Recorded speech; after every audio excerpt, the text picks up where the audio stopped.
Muy bien, lo que vamos a estar viendo, como decía, es el alcance de la expiación. ¿Por quién murió Cristo? En lo que se ha conocido como la expiación limitada, aunque tengo que reconocer que me gusta más el término expiación particular. Creo que es más, al menos creo que se da menos a confusión. El propósito de Dios al entregar a su Hijo fue redimir efectivamente a aquellos que fueron elegidos antes de la fundación del mundo y dados a Cristo por el Padre. Algo importante, esto no tiene que ver con el valor del sacrificio de Cristo. Esto tiene que ver con el propósito del sacrificio de Cristo, con el designio divino, con lo que Dios ha establecido. El sacrificio de Cristo en valor es suficiente para expiar el pecado de cada persona.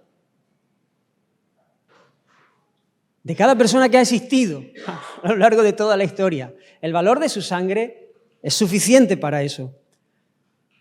Pero no fue así, no porque no tuviese el valor, sino porque no era la voluntad de Dios. No era la voluntad del Padre, no era el decreto del Padre, no era el diseño del Padre. En nuestro texto nos dice que Cristo murió por su pueblo. Lo hemos leído. Por la rebelión de mi pueblo fue herido. Nos habla de que murió por muchos también, habiendo él llevado el pecado de muchos. Versículo 12. Jesús mismo lo dijo. Porque esto es mi sangre del nuevo pacto que por muchos se derrama, esta misma expresión, por muchos se derrama para remisión de los pecados. No dice por todos, dice por muchos. Pero aparte de estas expresiones que encontramos en nuestro texto, a lo largo de la Escritura hay muchas otras que nos muestran esta misma realidad, que el sacrificio de Cristo no fue para salvación de toda la humanidad, de cada persona en particular, sino de un pueblo que, como hemos visto hace un rato, fue escogido de pura gracia. Mira, algunos términos, algunas expresiones que encontramos en la Escritura. Aquellos que el Padre le dio al Hijo. Por ejemplo, Juan 17 dice, Padre, la hora ha llegado, glorifica a tu Hijo, para que también tu Hijo te glorifique a ti. Por cuanto le has dado potestad sobre toda carne, para que dé vida eterna a todos los que le diste. He manifestado tu nombre, sigue diciendo, a los que del mundo me diste. ¿Ves? El mismo término. Tuyos eran y me los diste. Y han guardado tu palabra. Y por ellos yo me santifico a mí mismo. O lo que es lo mismo, me consagro para morir como sustituto. Yo me santifico a mí mismo por ellos, para que también ellos sean santificados en la verdad. Otro término que encontramos, por sus ovejas. Juan 10, versículo 14, yo soy el buen pastor y conozco mis ovejas. El versículo 15 dice, y pongo mi vida por mis ovejas. Yo soy el pastor, conozco a mi oveja y pongo mi vida por ella. Muero por mis ovejas. Por los escogidos. Romanos 8, 33, 34. ¿Quién acusará a los escogidos de Dios? Dios es el que justifica. ¿Quién es el que condenará? Cristo es el que murió. Está diciendo, no se puede acusar a los escogidos de Dios porque Cristo murió por ellos. Está hablando de los escogidos. Por su iglesia, este pasaje, Efesios capítulo 5, versículos 25 al 27, dice, maridos, amad a vuestras mujeres, así como Cristo amó a su iglesia. ¿Y cómo sigue el versículo? Y se entregó a sí mismo ella. El sacrificio de Cristo fue por su esposa, fue por su iglesia.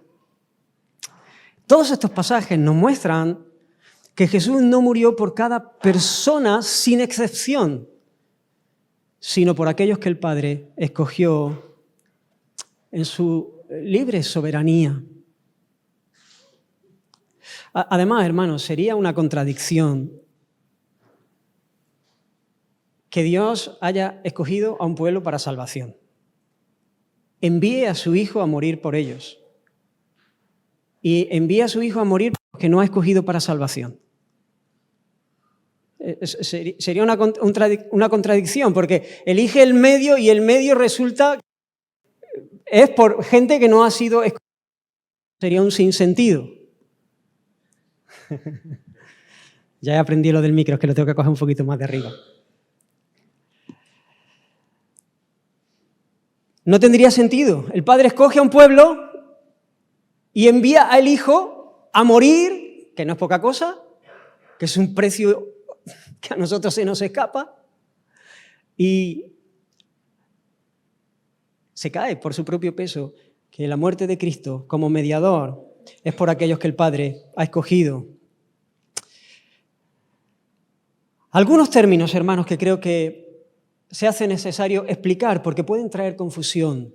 Hay textos donde aparecen las palabras mundo y todos en relación con la muerte de Cristo y que muchos han usado para decir que Cristo murió por cada persona sin excepción. Por ejemplo, ¿no? Quizá el más conocido y el que primero aprendemos, por lo menos cuando éramos niños en la escuela dominical, yo que he crecido en la iglesia, desde que nací, he estado entre los bancos de la iglesia, este es de los primeros que aprendimos. Juan 3:16. De tal manera amó Dios al mundo, que ha dado a su Hijo unigénito, para que todo aquel que en él cree no se pierda, mas tenga vida eterna. Juan 1:29. El siguiente día vio Juan que venía a él y dijo: he aquí el Cordero de Dios que quita el pecado del mundo. O Primera de Juan, capítulo 2, versículo 2. Y él, hablando de Cristo, es la propiciación por nuestros pecados. Y no solamente por los nuestros, sino también por los de todo el mundo. Hermanos, en la Escritura la palabra mundo tiene diferentes significados. El universo, el globo terráqueo, el sistema corrupto, el reino de Satanás, pero también se refiere a las personas. Y dentro de este significado, cuando se está refiriendo a las personas del mundo, tenemos textos que se refieren a todos sin excepción. Hay algunos textos que se refieren a todos sin excepción, pero en la mayoría no es así. Se refiere a todos sin excepción, sin distinción, ¿no?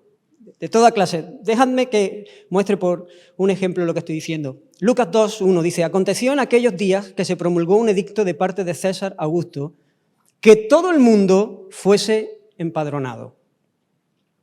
¿Veis? Ahí. Hay un edicto que el emperador ha dado para que todo el mundo fuese empadronado. Es evidente que en este pasaje no se está refiriendo a la totalidad de los habitantes del mundo, sino a los del Imperio Romano, a los que pertenecían al Imperio Romano. Así que usa el término mundo para referirse a unas personas en concreto. O sea, no es absoluto, es relativo. Juan 1:10 al 12. En el mundo estaba, el mundo por él fue hecho. ¿Ves? Aquí tenemos diferentes significados de la palabra mundo. Pero el mundo no le conoció. En el mundo estaba, está hablando de la creación del mundo, del universo. El mundo por él fue hecho, está hablando de lo mismo, pero el mundo no le conoció. Ya no está hablando de eso, está hablando de las personas del mundo. A lo suyo vino, sigue diciendo, y los suyos no le recibieron. Mas a todos los que le recibieron, a los que creen en su nombre, les dio potestad de ser hechos hijos de Dios. Así que dice que el mundo no le conoció, pero también dice que hubo quienes le recibieron y creyeron, ¿no? Dice, el mundo no le conoció, pero luego dice que hubo algunos que le creyeron y esos son los que se les ha dado el derecho a ser hijos de Dios. Por tanto, es imposible que mundo signifique todos sin excepción, porque algunos le recibieron. Si Cristo es el Cordero de Dios que quita el pecado del mundo, y mundo significa cada persona, tendríamos que concluir que ha quitado el pecado de todos. ¿No? A veces el término mundo hace referencia solamente a los gentiles, ¿no? Por ejemplo, como el pasaje que he leído. Y Él es la propiciación por nuestros pecados. Y no solamente por los nuestros, sino también por los de todo el mundo. Muchos pensaban que el Mesías era el Salvador de la nación judía. Pero Juan aquí está diciendo que no es así, que Jesús no solamente tiene un pueblo de entre los judíos. No, Él ha sido la propiciación por nuestros pecados, pero no solamente por los judíos, sino por los de todo el mundo. Con el término todos pasa exactamente lo mismo, o algo muy, muy parecido, ¿no? Que no se aplica en un sentido absoluto, sino relativo. Y dejadme también que ponga algunos ejemplos para mostrar esto. Primera de Timoteo, capítulo 2, 5, 6, dice, porque hay un solo Dios y un solo mediador entre Dios y los hombres, Jesucristo, hombre, el cual se dio a sí mismo en rescate por todos. ¿Veis? Estos son los pasajes que cogen aquellos que defienden que la expiación no fue particular, sino que fue por cada persona. ¿Por qué? El término todos. Hebreos 2:9. Pero vemos a aquel que fue hecho un poco menor que los ángeles, a Jesús, coronado de gloria y de honra a causa del padecimiento de la muerte, para que por la gracia de Dios gustase la muerte por todos. Y de la misma manera que mundo, hay pasajes donde la palabra todos significa o está apelando a cada persona sin excepción, pero en muchos de ellos significa a todos los hombres sin distinción. Sin distinción. Toda clase de hombre. Primera de Timoteo, capítulo 2, para poner un ejemplo de esto. Exhorto ante todo que se hagan rogativas, oraciones, peticiones y acciones de gracias por todos los hombres, dice. Pedazo de devocional. ¿No? Imaginaos que tuviésemos que estar orando por cada persona del mundo, ¿no? Por los reyes y por todos los que están en eminencia, para que vivamos quieta y reposadamente en toda piedad y honestidad. Porque esto es agradable delante de Dios nuestro Salvador, el cual quiere que todos los hombres sean salvos y vengan al conocimiento de la verdad. Es evidente que aquí el apóstol no se está refiriendo a cada persona, sin excepción, sino a cada clase de persona, a hombres y mujeres, ricos y pobres, con más influencia y menos influencia, de una raza y de otra. Dios quiere salvar a cada clase de persona. Y nos manda a orar por todos de esta manera. Y no que debemos orar por cada persona que existe. ¿Se entiende? Sino por todos sin distinción. No en los judíos solamente, no, por los judíos, no, por los míos, no por los ricos, no, por cada persona. Porque Dios ha escogido un pueblo de todo linaje, de toda raza, de toda lengua, de toda nación. Un pueblo entre los pueblos. Por lo tanto, hermanos, si la palabra mundo y todos son usadas en muchas ocasiones de una manera relativa, no absoluta, y además tenemos un montón de términos que ya hemos estado viendo, que nos hablan claramente de que es una expiación particular, ¿no? La oveja, los que me diste, la esposa, mi pueblo, que son términos contundentes en cuanto a que hay un pueblo escogido de manera particular, creo que debemos concluir que esa es la verdad que enseñan las Escrituras en cuanto al sacrificio de Cristo. Y ahora quiero que vayamos al argumento que es definitivo, que creo que es donde está verdaderamente la clave para poder responder a esta pregunta de ¿por quiénes Cristo murió? El argumento definitivo. Y tiene que ver con la naturaleza de la expiación. ¿Qué pasó en la cruz? Si nosotros respondemos esta pregunta con las Escrituras, nosotros vamos a saber cuál es el alcance de ese sacrificio. Nosotros vamos a saber por quiénes Cristo murió. ¿Qué fue? ¿Qué logró Jesús al morir, ¿qué fue lo que pasó allí en aquella cruz? Muchos dicen que lo que Cristo consiguió en la cruz hace posible la salvación para todos. Por eso dicen que murió por todos, murió por el mundo. Pero lo que Jesús hizo solamente es abrir una puerta, una posibilidad para que la gente pudiese salvarse. Lo que estamos enseñando, creemos que enseñan las Escrituras, esta doctrina de la expiación particular, es que su muerte no hace posible la salvación para todos, sino que hace segura la salvación para algunos. Para los escogidos, para su pueblo, para su esposa, para los que su padre le dio, para sus ovejas.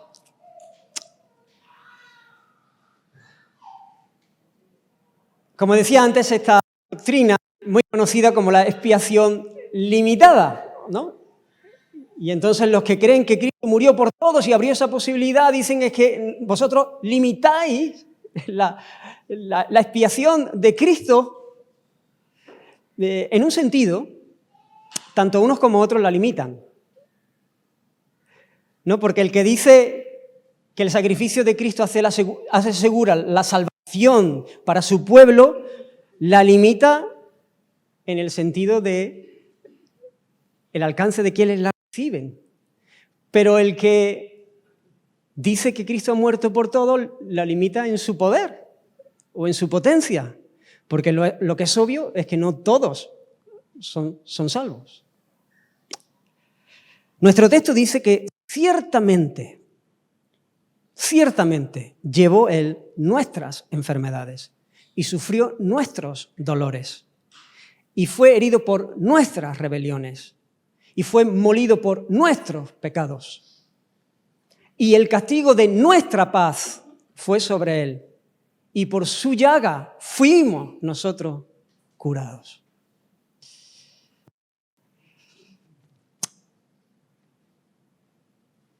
Dentro de ver la naturaleza de la expiación, quiero antes hablar algo de la necesidad de la expiación.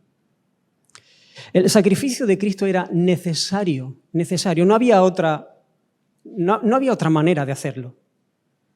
Se han levantado muchas herejías a lo largo de la historia de la Iglesia,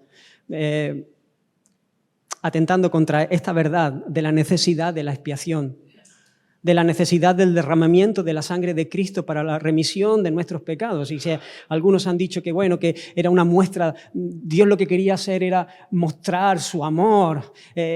Diferentes teorías que no quiero entrar ahí. Lo que sí quiero dejar claro es la verdad de que el sacrificio de Cristo era necesario. Jesús mismo en Getsemaní, ¿os recordáis? En aquel momento donde está en una agonía profunda, al punto que está para reventar. Está a punto de morir, de colapsar físicamente de la agonía. Él clama al Padre y le dice, Padre mío, si es posible, pase de mí esta copa. Pero no sea como yo quiero, sino como tú, sea tu voluntad, no sea la mía. Si es posible. Hermanos, no era posible hacerlo. Por eso el texto de Isaías nos dice que Jehová quiso quebrantarlo con todo el dolor de su corazón. El Padre quiso quebrantar al Hijo con todo el dolor de su corazón, porque no había otra manera, porque no había otra opción, porque no había otro camino posible. Era completamente necesaria la muerte de Jesús para que pudiese otorgarse misericordia a tu vida, a mi vida. Dios es santo y justo y Él no puede atentar contra su propia naturaleza. Él no puede salvarnos barriendo el pecado debajo de la alfombra. Dios no puede hacer la vista gorda delante de nuestra maldad. Dios no puede traicionar su propia palabra y su propia esencia. Mira lo que dice Romanos capítulo 3, versículos 25 y 26. A quien Dios puso como propiciación por medio de la fe en su sangre para manifestar su justicia, a causa de haber pasado por alto en su paciencia los pecados pasados, con la mira de manifestar en este tiempo su justicia. Mira cómo sigue. a fin de que Él sea el justo y el que justifica al que es de la fe de Jesús. ¿Lo veis? Él tenía que ser el justo, no podía dejar de ser justo para justificar. Si Él barre el pecado debajo de la alfombra, si Él hace la vista gorda, si Él tiene manga ancha, si Él no juzga el pecado, sería injusto. Pero Él dice, no. Cristo tiene que encarnarse, tiene que hacerse como uno de nosotros, tiene que morir para que Dios pueda ser el justo y a la vez el que justifica. Algunos no ven esto, no ven la necesidad de la justicia divina que hace que entregue a su Hijo para morir por nuestro pecado. Y piensan que Dios podría haber perdonado de otra manera. No es necesario el derramamiento de sangre, pero eso haría a Dios injusto. ¿Qué pensaríais vosotros si un juez, después de que han detenido al violador de una cría de 13 años, que la ha destrozado, y lo llevan delante del juez, y el juez resulta que es tan buena gente, tan bondadoso, que decide soltarlo y decirle, bueno, a ver, lo que ha hecho no está bien, pero como yo soy tan bueno, entonces, mira, te suelto y no lo hagas más. ¿Qué pensaríais vosotros de ese juez? Pensaríamos que de bueno no tiene nada. Pensaríamos que es perverso. Pensaríamos que se le ha ido la cabeza, que se le ha ido la razón. Que ¿cómo puede ser un juez así? El juez está para impartir justicia. Y si es justo, tiene que condenar al culpable. ¿O no? Obviamente. Pero nosotros a veces queremos ver a Dios como un juez injusto. Y Dios no es un juez injusto. Dios es justo. Al punto de tener que entregar a su Hijo para poder ser el justo, pero a la vez el que justifica, el que extiende misericordia, el que extiende favor para con nosotros. Además, Él había comprometido, como he dicho antes, su propia palabra. Él había dicho, el alma que pecare morirá. Y si Él no cumple lo dicho, es un mentiroso. Y deja de ser Dios. Y Dios no es hombre para mentir. No es un hijo de hombre para cambiar de opinión y para arrepentirse. Él dijo y no hará. Él dice y no ejecuta lo que dice. Por supuesto que ejecuta lo que dice. Dios de ningún modo da por inocente al culpable, nos dice la Escritura. Dios es justo, Dios es santo, Dios es fiel y verdadero, pero también es misericordioso. Gracias al Señor. Es misericordioso, es bondadoso, es misericordioso. Bueno, la bondad no tiene nada que ver con la misericordia, también con su justicia, obviamente. Y la única manera de poder entender, de tener misericordia, es por medio de este sacrificio de Cristo sustitutivo. Mira lo que dice el Salmo 85:10, que me encanta. Dice, la misericordia y la verdad se encontraron. La justicia y la paz se besaron. Ahí lo tienes, porque es en la cruz el único lugar donde esto podía darse. Donde Dios muestra su justicia y su misericordia, donde allí se encuentran y se besan, y Dios es vindicado como el justo y da el pago por el pecado y hace justicia, pero a la vez abre un camino de misericordia, de salvación para los suyos. La cruz de Cristo era necesaria. Sin derramamiento de sangre no hay remisión de pecado, no se hace remisión, no se cubre el pecado, no puede haber perdón. Por lo tanto, lo que ocurrió en la cruz fue necesario y aparte fue de doble dirección. Por un lado, Cristo, la obra de Cristo, estaba mirando a Dios en un sentido y en otro mirándonos a nosotros, a los pecadores, al pueblo escogido por gracia. Y entramos a ver exactamente qué pasó ahí en la cruz. En relación a Dios, la muerte en la cruz fue una propiciación. Lo hemos leído varias veces, ¿no? En algún texto que he citado ya ha salido esa palabra varias veces. La muerte de Cristo fue propiciatoria, propició. ¿Qué es esto? ¿Qué quiere decir este término? Bueno, lo que viene a decir es un aplacamiento. Lo que Jesús hizo en la cruz fue aplacar la santa y justa ira de Dios. Cristo satisfizo en la cruz las demandas de la justicia y de la santidad de Dios y apaciguó la ira, el enojo del Padre. ¿Recordáis? Ayer terminábamos diciendo que el hombre en su condición somos hijos de ira por naturaleza. Estamos bajo la ira de Dios. Somos enemigos de Dios. En un sentido, Cristo viene y muriendo de manera sustitutiva, apacigua, propicia, apacigua el enojo del Padre. Y aquí quiero decir algo, porque es importante que no nos confundamos, y lo he escuchado en alguna ocasión. A veces se oye hablar del Padre como un Dios severo, como un Dios que demanda castigo, que demanda justicia, que es implacable, que necesita sangre para poder perdonar, ¿no?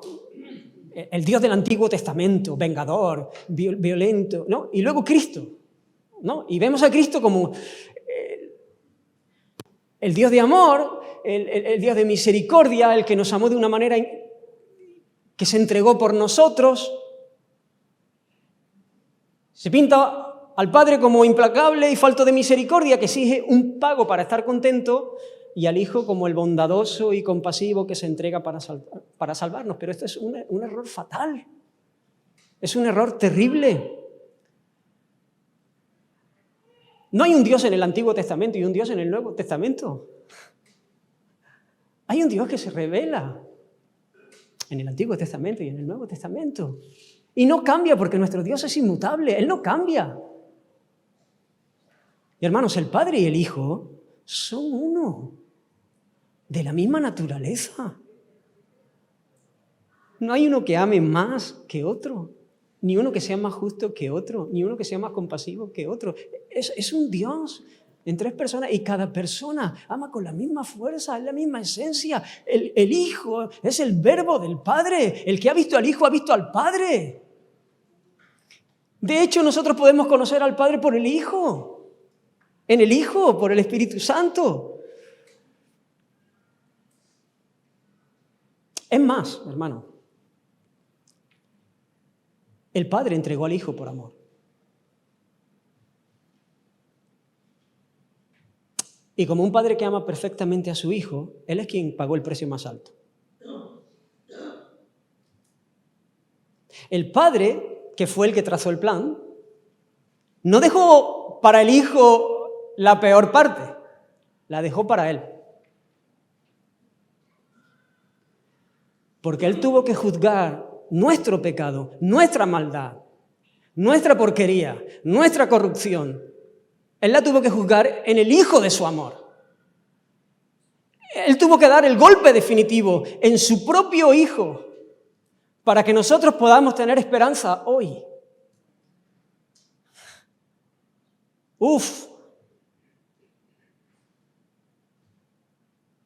Es mucho más difícil dar el pago en tu Hijo que poner tu vida. Yo ya soy padre. Ya hace rato. Y lo pienso. Y no hace mucho tuve a una de mis hijas con una enfermedad que no se sabía, si, con un mioma, era un mioma, y hubo mucho tiempo que no sabíamos si era un mioma o realmente era un tumor maligno, porque parecía que era maligno. Yo me hubiese cambiado rápido. Yo me hubiese cambiado ya. Yo decía que no me cambiaba porque yo sé que el Señor tiene planes y propósitos. Pero si fuese así, me hubiese cambiado sin pensarlo. Hubiese tomado ese tumor con los brazos abiertos, sin ningún problema. ¿Cómo podemos pensar en el Padre de esa manera? El amor del Padre es escandaloso. El amor del Hijo es escandaloso. Solamente que el Padre fue el que trazó el plan y entregó a su Hijo.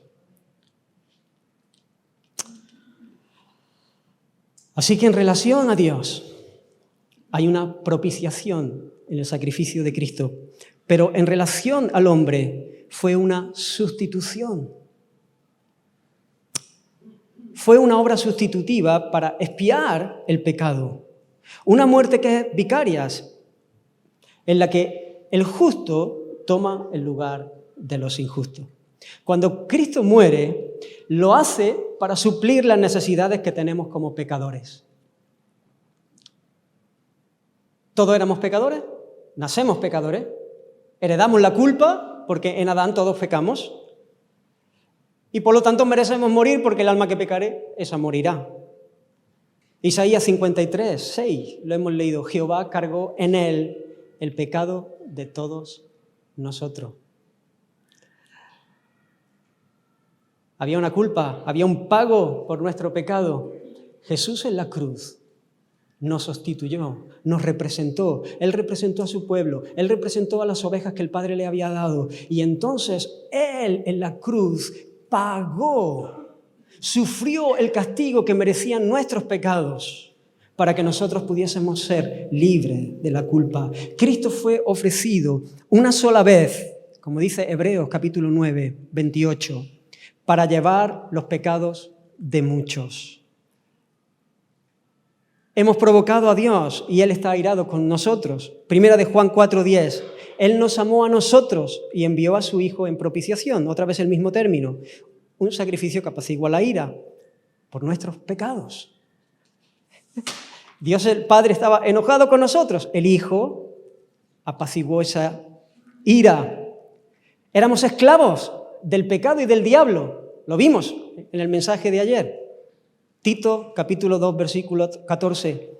Quien se dio a sí mismo para redimirnos de toda iniquidad. ¿Ves? Redimirnos, redimir. Este término es libertad. Es el término que se usaba para pagar el rescate de un esclavo. Él se dio a sí mismo para redimirnos de toda iniquidad, esclavitud del pecado y purificar para sí un pueblo propio, celoso de buenas obras. Y Colosenses capítulo 1 dice, el cual nos ha librado de la potestad de las tinieblas. ¿Ves? Nos ha librado de la potestad de las tinieblas y trasladado al reino de su amado Hijo, en quien tenemos redención por su sangre, el perdón de pecado, libertad del pecado. No podíamos hacer otra cosa porque amábamos el pecado, éramos esclavos del pecado, esclavos voluntarios. Pero Cristo en su sacrificio en la cruz murió para darnos libertad de esa condición. Y estábamos bajo la potestad del príncipe de este mundo, que operaba en nosotros y nos engañaba y nos llevaba donde quería. Y Él nos hizo libres y nos trasladó al reino de su amado Hijo por la redención que tenemos, porque Él vertió su sangre por nosotros. Y estábamos enemistados contra Dios, éramos enemigos, y por su sangre, por su cruz, hemos sido reconciliados con Él. Lo hemos leído en nuestro texto, el castigo de nuestra paz fue sobre Él. Si hoy podemos tener comunión, si hoy podemos tener paz, si hoy podemos tener relación con el alto y sublime, es porque Cristo murió por nosotros. Romanos 5:10 dice, si siendo enemigos fuimos reconciliados con Dios por la muerte de su Hijo. Mucho más. Y sigue el versículo, pero fuimos reconciliados con Dios por la muerte de su Hijo. Libertad, paz.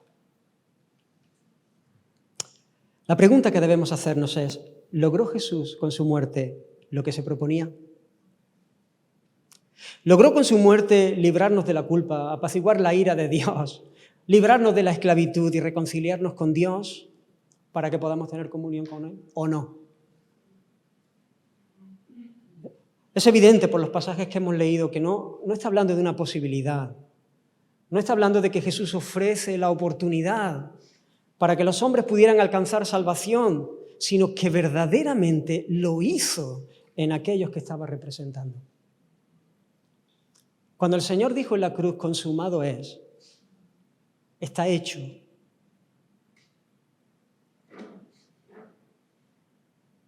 Él estaba diciendo que he ganado el cielo para mis ovejas. He ganado la salvación para los míos. Está hecho, Padre, está hecho. Está hecho. He hecho tu voluntad. Las ovejas que tú me diste, he muerto por ellas. Nadie puede arrebatarlas de mi mano. De hecho, hermanos, antes de decir consumado es, en la cruz, cuando ya estaba a punto de expirar, estando él con sus discípulos en el aposento alto, nos dice el Evangelio de Lucas, que él tomó la copa, ¿recordáis? Ahí esa última cena, allí celebrando la Pascua, él tomó la copa diciendo, esta copa es el nuevo pacto en mi sangre que por vosotros se derrama.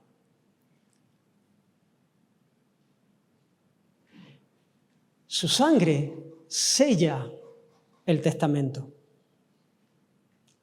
Su sangre, el derramamiento de su sangre, sella el nuevo pacto. Su sangre garantiza, pone el sello, garantiza que todas las promesas del pacto, del testamento, serán firmes para aquellos que están incluidos en él. Y dejadme que lea el testamento, que lea el nuevo pacto que se encuentra en Jeremías, capítulo 31. Voy a leer algunos textos de Jeremías y uno de Ezequiel. Jeremías 31, del 31 al 34, dice, he aquí que vienen días, dice Jehová, en los cuales haré nuevo pacto con la casa de Israel y con la casa de Judá. Piensa en el Israel según la promesa. Pablo ya nos ha aclarado este tema. No como el pacto que hice con sus padres el día que tomé su mano para sacarlos de la tierra de Egipto. ¿No? ¿Recordáis cómo los sacó, no? Los tomó de la mano porque es que si no, no salen de allí. Sí, ¿no? Es como el padre que lleva a su niño de la mano y el niño tira para el puestecillo de chuchería y quiere la chuchería y el padre lleva al niño así y lo lleva para casa y no lo suelta. Así sacó el Señor al pueblo de Egipto. Y dice, porque ellos invalidaron mi pacto, aunque fui yo un marido para ellos, dice Jehová. Pero este es el pacto que haré con la casa de Israel después de aquellos días, dice Jehová. Daré mi ley en su mente y la escribiré en su corazón. ¿Ves? Ya no toma de la mano, ya toma de aquí. De aquí y de aquí. Ya no tiene que tomarnos de la mano porque nos toma del corazón. Haré un deseo. Y ya no me voy para el puestecillo de las chuches. Ahora me voy con mi padre. Me voy con él. No me tiene que tomar a la fuerza de la mano. Me toma del corazón. Yo seré a ellos por Dios y ellos me serán por pueblo. Y no enseñará más ninguno a su prójimo, ni ninguno a su hermano, diciendo, conoce a Jehová, porque todos me conocerán. Porque perdonaré la maldad de ellos y no me acordaré más de su pecado. Jeremías 32 dice, y les daré un corazón y un camino para que me teman perpetuamente. Y haré con ellos pacto eterno, que no me volveré atrás de hacerles bien, y pondré mi temor en el corazón de ellos para que no se aparten de mí. Y en Ezequiel 36 dice, esparciré sobre vosotros agua limpia, y seréis limpiados de todas vuestras inmundicias, y de todos vuestros ídolos os limpiaré, os daré un corazón nuevo, y pondré dentro de vosotros mi espíritu, y haré que andéis en mis estatutos. Este es el nuevo pacto que Dios hace con su pueblo y que está sellado con la sangre de Jesús, con la sangre del Hijo que lo asegura. Fíjate que dice, yo te doy vida. Es Dios dando vida. Él es el que da un nuevo corazón. Escucha las cláusulas, las promesas del nuevo pacto. Yo te limpio, yo te transformo, tomándote del corazón, ya no de la mano. para que andes en novedad de vida, para que puedas andar en mi camino. Yo te pondré mi espíritu para que me conozcas, para que puedas caminar conmigo, para que puedas tener relación, intimidad conmigo, para que puedas andar como yo quiero que andes. Yo pondré mi temor en ti para que tú no te apartes, para que goces de la vida eterna. Es Dios obrando todo el tiempo. Él da vida, Él limpia, Él transforma, Él pone su espíritu, Él pone su temor en nosotros para que no nos apartemos. Es Dios en nosotros para asegurar nuestra salvación, no para hacer posible, no para abrir una posibilidad, sino para asegurarla, y lo hace en virtud al sacrificio de Cristo que era necesario. A Él sea la gloria. Algunos dicen, sí, todo esto es así. Es así. Pero todas estas promesas no se hacen efectivas en la persona hasta que pone su fe en Cristo. Así que, si se condena, no es porque Cristo no haya muerto por sus pecados, sino porque Él no ha puesto su confianza en Cristo. ¿Entendéis el argumento? Dice, sí, aquí está el nuevo pacto. El nuevo pacto está sellado en su sangre que lo garantiza. Pero solamente se hace efectivo estas promesas si uno pone su fe en Cristo. Si uno no pone su fe en Cristo, Él no se condena porque Cristo no haya muerto por él, por sus pecados, sino porque Él no ha puesto su fe en Cristo. Ahora, la pregunta que nos tenemos que hacer, ¿acaso la incredulidad no es un pecado?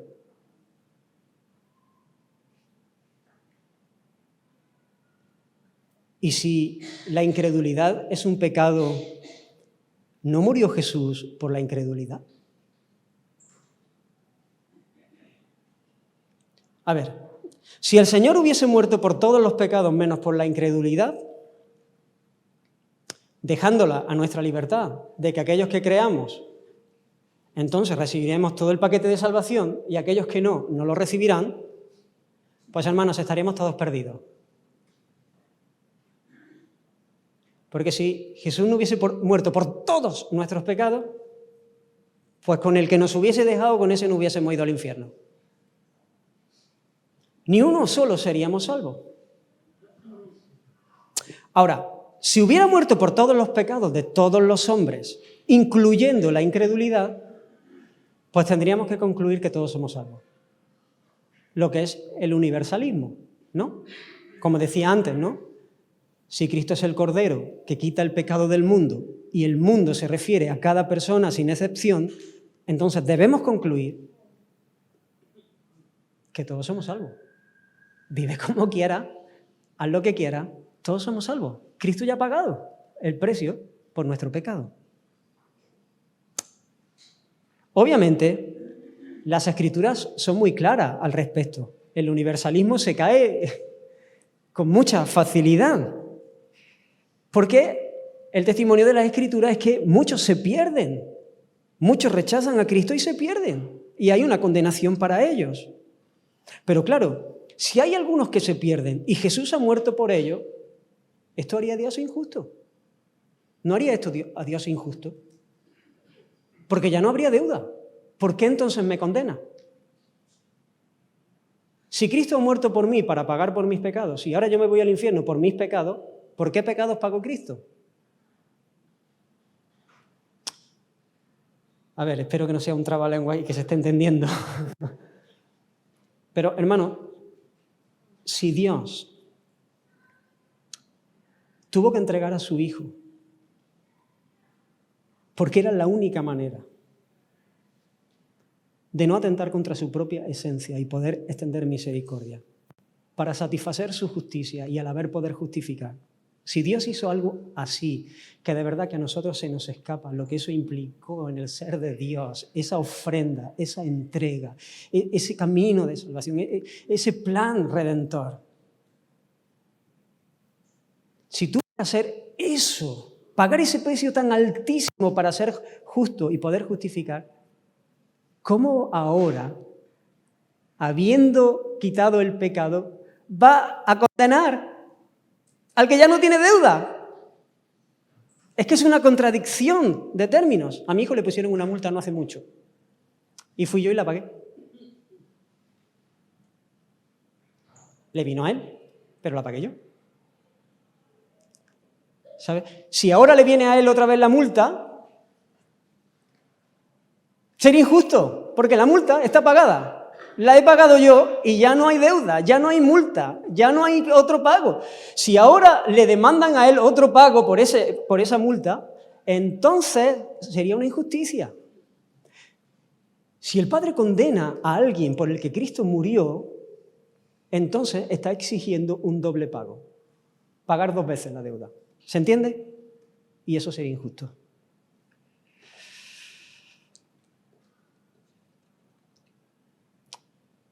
Por eso, hermanos, si Cristo murió por todos los pecados, incluyendo la incredulidad de algunos hombres, los escogidos, entonces todos estos, sin excepción, se van a salvar.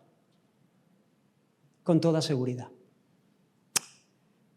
Jesús asegura todas las bendiciones del pacto nuevo en ellos, porque verdaderamente el Cristo de Dios es el Cordero, es la ofrenda que quita el pecado del mundo, de su pueblo, de su esposa, de sus ovejas, de aquellos que el Padre le dio.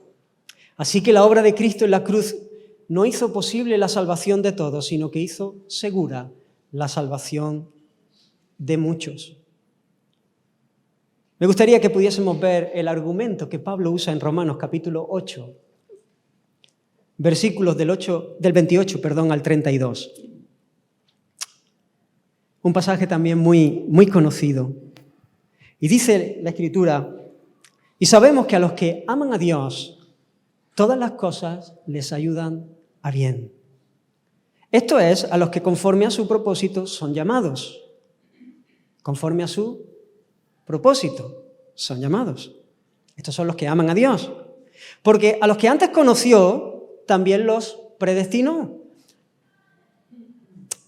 para que fuesen hechos conforme a la imagen de su Hijo, para que Él sea el primogénito entre muchos hermanos. Y a los que predestinó, a estos también llamó, y a los que llamó, a estos también justificó, y a los que justificó, a estos también glorificó.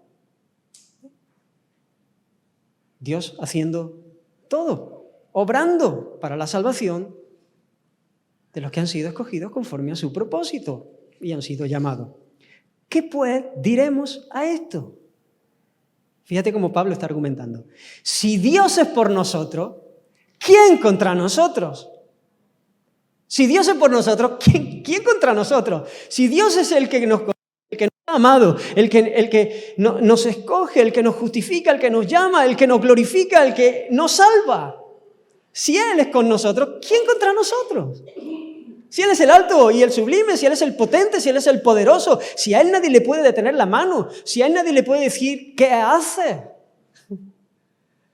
Nadie se puede poner delante de Él y pararlo y frenarlo. Si Dios es por ti, ¿quién contra ti? El infierno entero puede levantarse. No tiene nada que decir, porque Dios es por nosotros. ¡Qué consuelo! ¡Qué gozo! Saber que si Dios está por mí, da igual lo que se levante. Pero fíjate cómo sigue diciendo.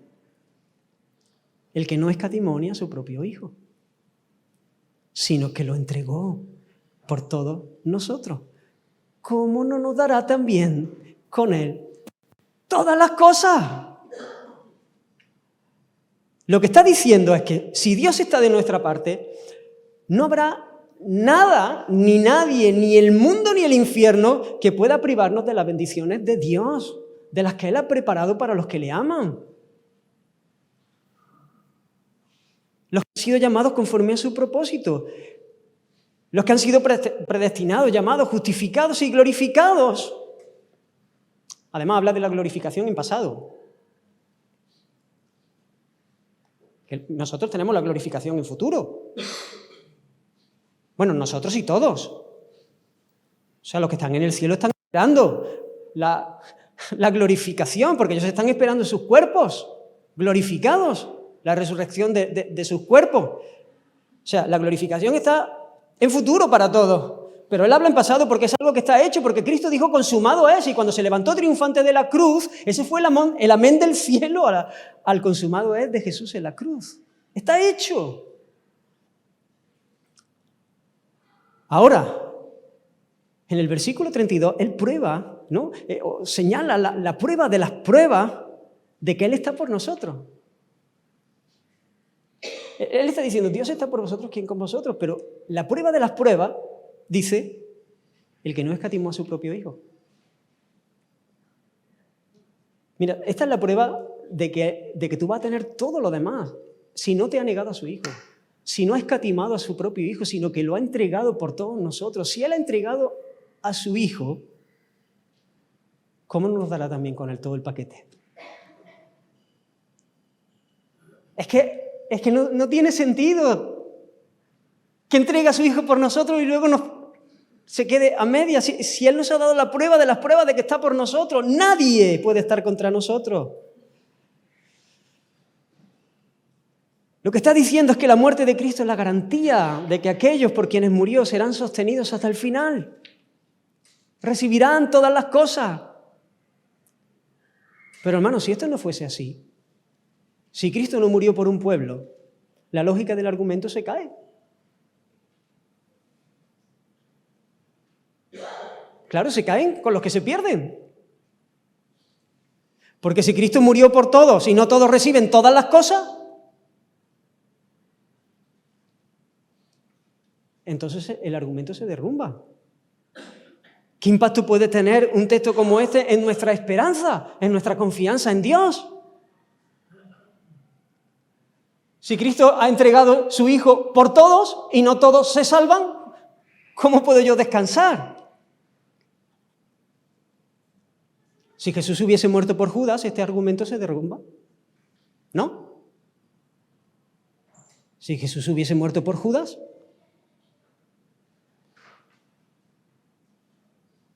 pues Judas podría decir, todas las demás cosas me serán dadas. Pero obviamente no tiene sentido, porque todos sabemos el final de Judas. Pero sin embargo, alguien por el que Cristo murió sí puede decirlo y sí puede abrazarlo, como el apóstol Pedro, ¿no? A él sí. Aun cuando le había negado y aun cuando había fallado al Señor. Y él pudo pensar que era el final y volverse a sus redes y a sus barcas y diciendo, he traicionado al Señor y le he negado. Pero para él sí estaba esta verdad, porque el que no escatimó a su propio Hijo, ¿cómo no le dará todas las cosas? Y por eso Jesús intercedió por él y rogó por él y le dijo, yo he rogado para que tu fe no falte, y una vez vuelto, fíjate lo que le dice Jesús, una vez vuelto ve y confirma a tus hermanos, porque no te vas a quedar ahí, porque tú no te vas a quedar tirado, porque tú no te vas a quedar en el camino, no te vas a quedar en la cuneta, porque yo no soy un Dios que deja las cosas a medias, porque yo comienzo la obra y la termino, porque tú eres mío, porque yo he rogado al Padre que tu fe no falte. Así que cuando vuelvas, cuando seas levantado, cuando seas restaurado, ve y confirma a tus hermanos.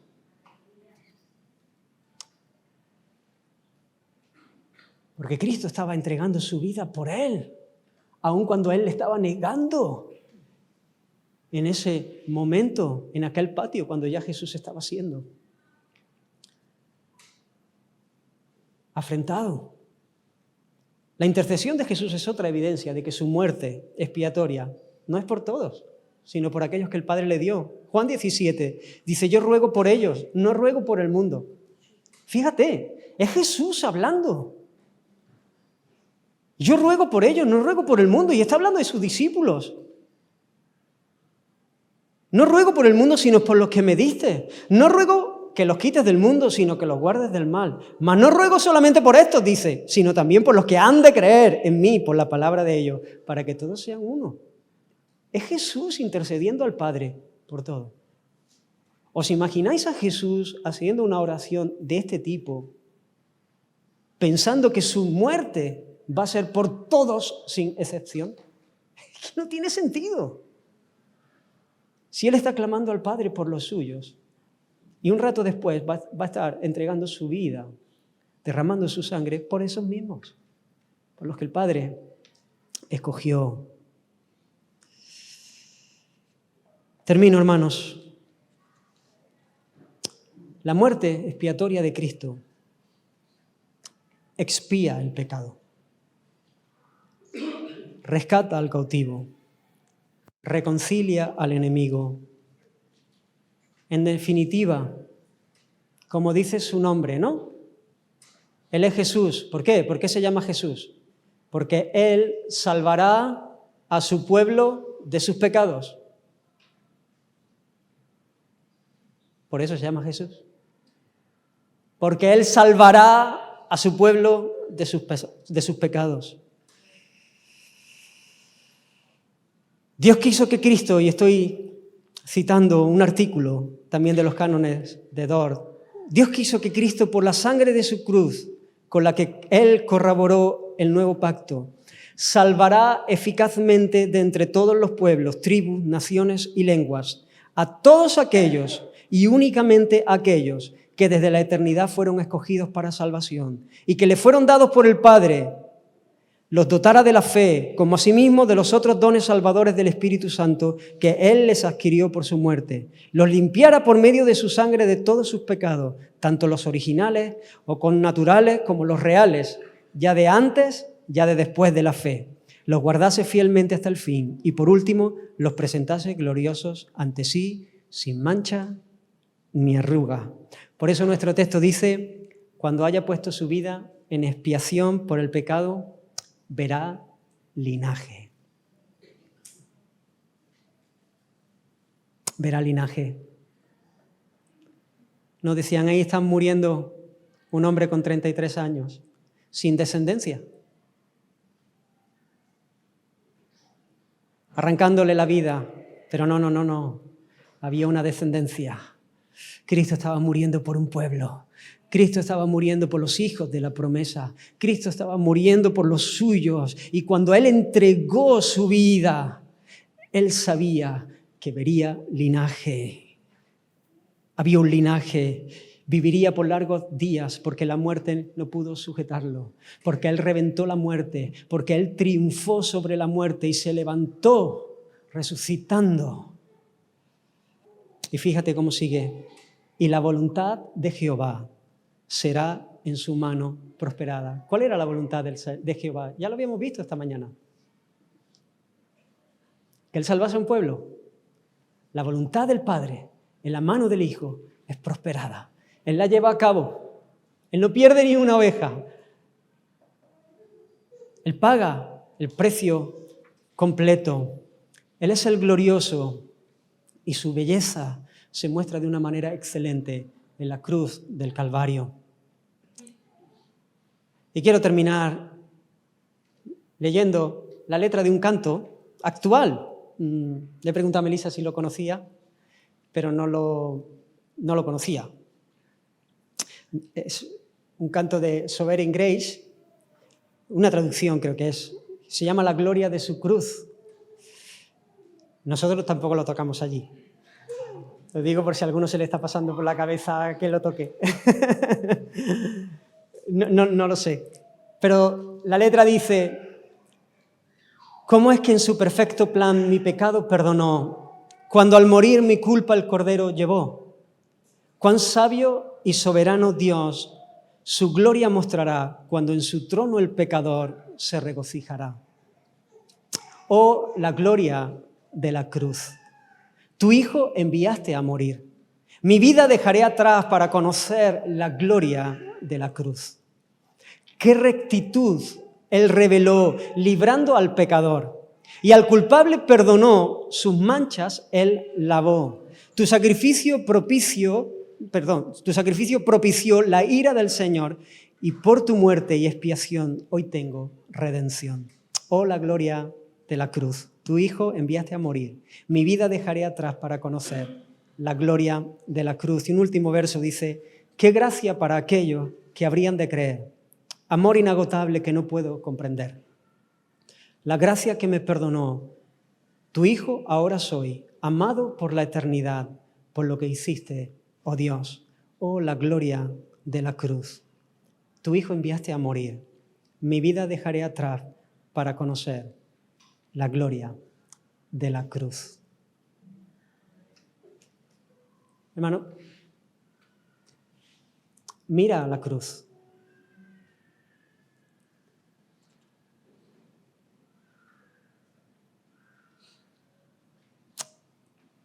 Dios nos amó de una manera escandalosa. Nos amó de tal manera que entregó a su Hijo para que aquellos que creen en Él tengan vida eterna, puedan ser reconciliados con Él. El Señor Jesús dijo que el que a mí viene, Él no le echa fuera.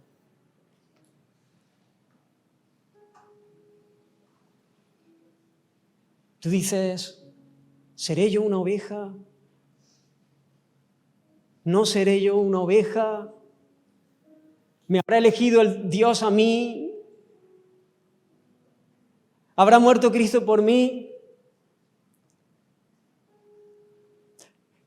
Yo te llamo a correr a Él. Si nunca has puesto tu confianza en el Señor, yo te llamo. Mira el amor de Dios en la cruz del Calvario. Mira cómo el Padre trató al Hijo para poder extender perdón sobre nuestra vida. Dios trató a Jesús en la cruz como si Él hubiese vivido tu vida. Tu miseria, tu vergüenza, la mía, hermano. Si aquí en esta pantalla ahora mismo comenzase a salir lo que tú has hecho, lo que tú has pensado en algún momento de tu vida, lo que se te ha pasado por la cabeza, te morirías de vergüenza, tú y todos. Sería un bochorno.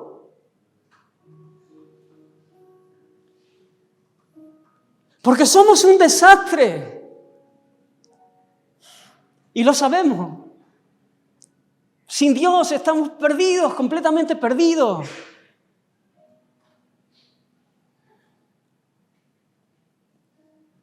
No amamos como debiéramos.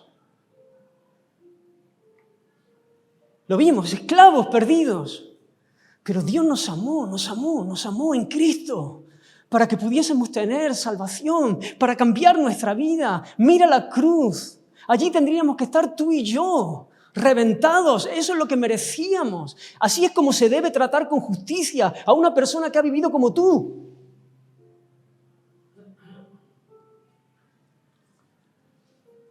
Pero estamos hablando de sublime gracia. De gracia sublime. ¿Te parece poco sublime?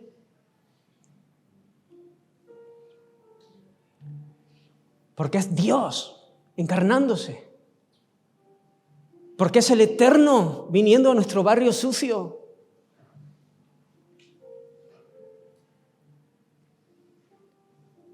Es el Padre cargando nuestras basuras y nuestras porquerías, nuestras mentiras, nuestros pensamientos sucios, nuestras fornicaciones, nuestros adulterios, nuestras cobardías, nuestras miserias, cargándolas sobre el Santo.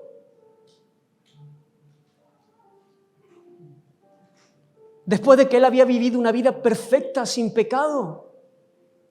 Nunca había fallado, nunca había hecho algo que no debía hacer, nunca había dejado de hacer algo que debía hacer. Había vivido perfectamente, había cumplido la ley a cabalidad.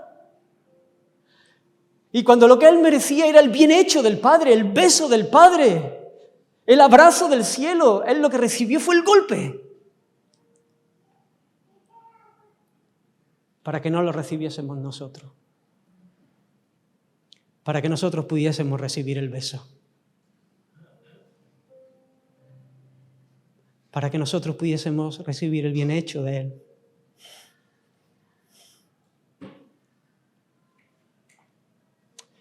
Y yo te llamo, si nunca has puesto tu confianza en el Señor, a que corras hoy en arrepentimiento y en fe. Jesús murió entre malhechores. Allí estaba en medio de dos que sí merecían morir en la cruz. Nos dice la Escritura que ambos se burlaban de él. Pero hubo un momento donde Dios tocó la vida de uno. Eso lo veremos esta tarde. Dios tocó la vida de uno. Y el escenario cambió. Hace un momento los dos estaban burlando de él y estaban diciendo, bueno, lo que supongo que el otro seguía diciendo. Oye, si tú eres quien dices ser, ¿por qué no te bajas de esa cruz? Y ya de paso nos bajas a nosotros.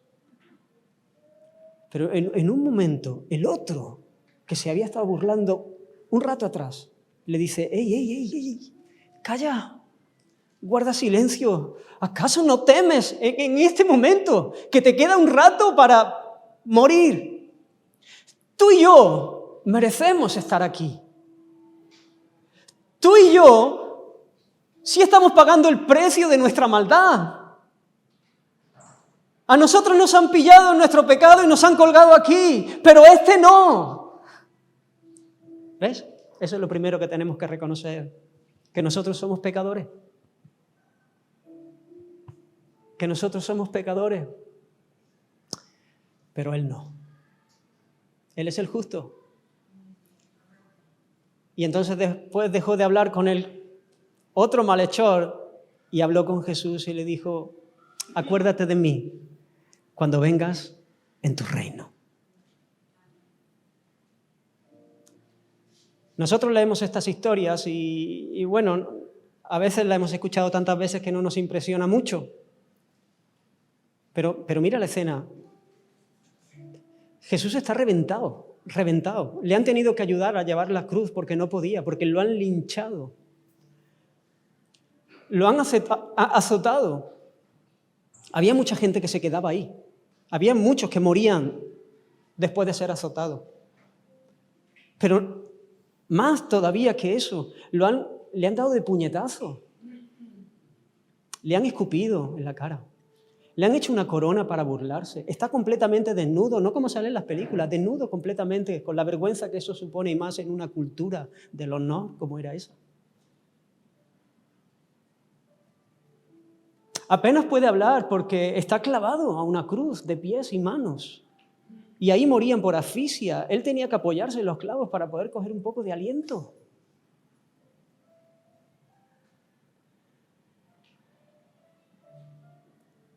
Y Él le dice, acuérdate de mí.